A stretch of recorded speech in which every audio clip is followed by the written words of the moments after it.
Bienvenue pour cette revue de presse du 4 au 8 octobre 2021.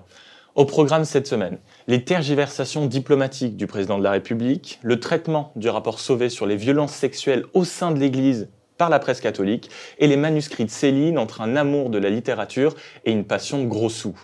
La diplomatie n'est visiblement pas le point fort d'Emmanuel Macron. Après les tensions avec les États-Unis, l'Angleterre et l'Australie suite à l'annulation du fameux contrat du siècle concernant des sous-marins, l'escalade langagière avec le Premier ministre malien, voici que l'Algérie se brouille avec la France suite aux propos du président accusant le pays de se construire sur une rente mémorielle entretenue par un système politico-militaire. Conséquence, rappel des ambassadeurs et fermeture de l'espace aérien. Alors, à quelques jours des commémorations du massacre du 17 octobre 1961, l'ambiance est tendue. Pour ne pas dire à couteau tiré, comme l'écrit Libération dans son édition du 4 octobre. Ce sont des propos d'éditorialistes, c'est du jamais vu. La parole présidentielle doit être une position officielle. S'agace le directeur du Centre d'études et de recherche sur le monde arabe et méditerranéen à Genève. Surtout que cette parole officielle, elle est trouble, rappelle le journal. Qualification de la colonisation comme étant un crime contre l'humanité en 2017, la reconnaissance de la responsabilité de l'armée française dans la torture et l'assassinat de Maurice Audin en septembre 2018, puis en mars dernier dans celui d'Ali Boumedjel. Et c'est ce qui encourage d'ailleurs Natacha Polony à appeler son édito dans le Marianne de cette semaine sur l'Algérie souvent. Macron varie. Et oui, en 4 ans, nous n'avons fait que donner des gages en nous flagellant pour espérer voir le pouvoir algérien nous accorder quelques contrats, avant finalement de taper du poing sur la table à travers quelques déclarations fracassantes dont on peine à savoir si elles étaient préméditées. Le moins que l'on puisse dire est qu'on espérait un peu plus de constance et de mesure. Surtout que cette crise entraîne des questions absolument fondamentales. Le Courrier international relève ce mercredi 5 octobre un article du journal de Milan qui s'inquiète de ces tensions ayant comme terrain de jeu le Sahel.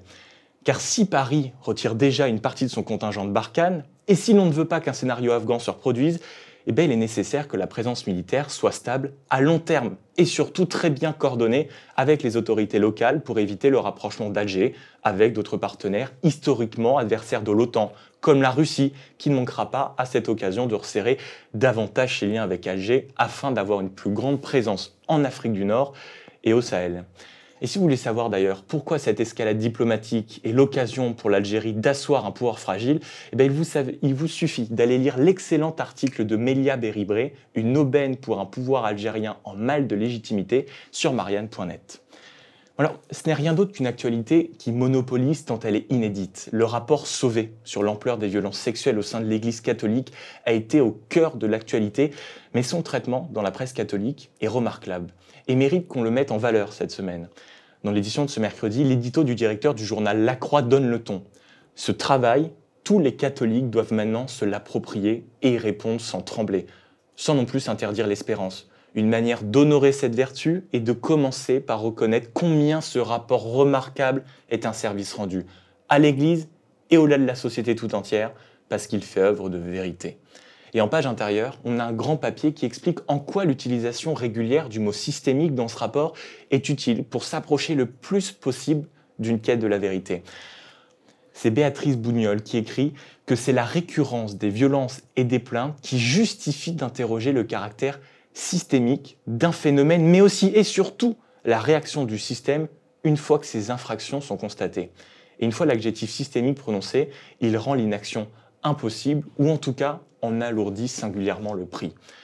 Enfin, il faut à tout prix lire ce portrait de Jean-Marc Sauvé sur le site du journal catholique La Vie. Pilote de cette commission pour faire la lumière sur les abus sexuels et ancien vice-président du Conseil d'État, il y explique froidement l'incapacité de l'Église à voir et à entendre la sacralisation excessive de la figure du prêtre. Il explique que ce rapport, c'est l'histoire d'un naufrage et que quand il fait face aux témoignages durant ces longues années, en larmes devant lui, il confie « On peut s'empêcher de se demander où était Dieu.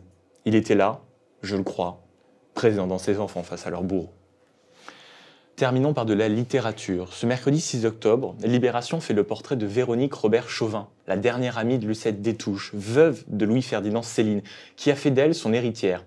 Et cette dernière veut respecter la mémoire de son amie, Lucette, qui pensait sauver la réputation de Céline en s'opposant à la réédition de ses textes les plus abjects.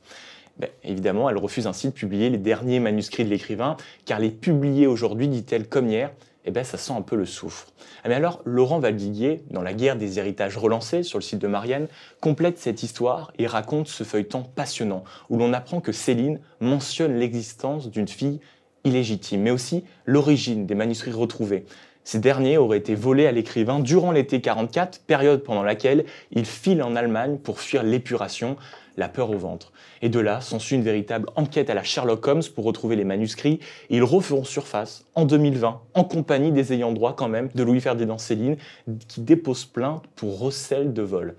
Mais au-delà de la bataille judiciaire, c'est surtout une histoire de gros sous qui sommeille. L'horloge tourne parce qu'au 1er janvier 2032, toute l'œuvre de Céline va tomber dans le domaine public. Or, les enjeux financiers sont colossaux. Pour vous donner une petite idée, le fisc a déjà réclamé un inventaire précis pour estimer la valeur des inédits et surtout évaluer l'imposition. Alors quand on sait qu'un manuscrit de Mort à crédit est déjà prévu à la réédition, il serait en effet dommage de se priver d'un petit bifton.